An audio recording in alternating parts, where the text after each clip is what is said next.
andrò a sostituire la candela con una nuova.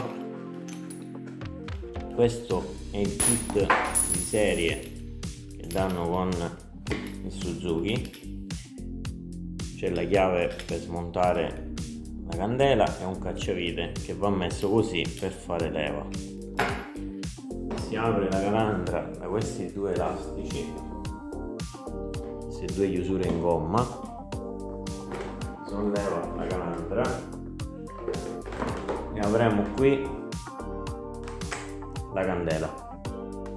Si toglie la pipetta, mettiamo la chiave,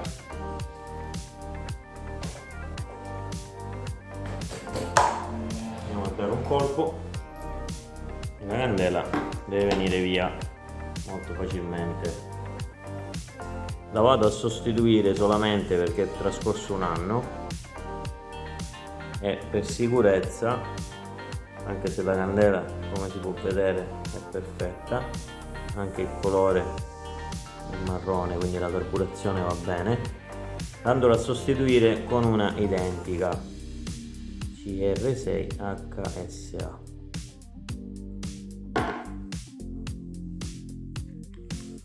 Eccola qui.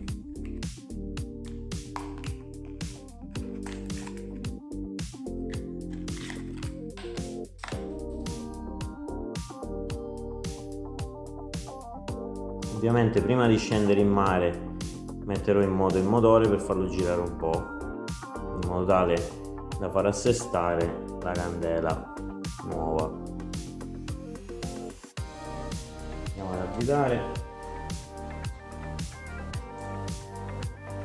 senza fare un'eccessiva forza.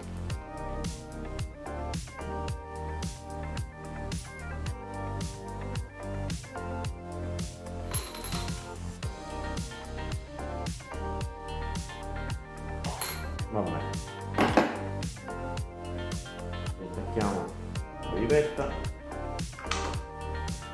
a posto, chiudere la calandra, si appoggia così, si tira l'elastico e l'altro, tutto fatto, pronto. Controllate sempre prima di uscire il livello dell'olio motore, che qui in questo blu si può vedere il livello.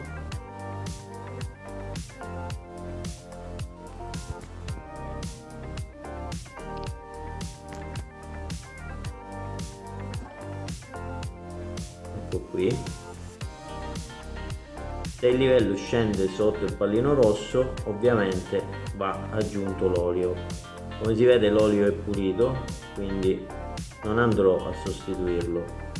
Al prossimo video, se volete un tutorial su questo fuoribordo, scrivete giù nei commenti, lasciate un like e iscrivetevi se non l'avete ancora fatto. Grazie.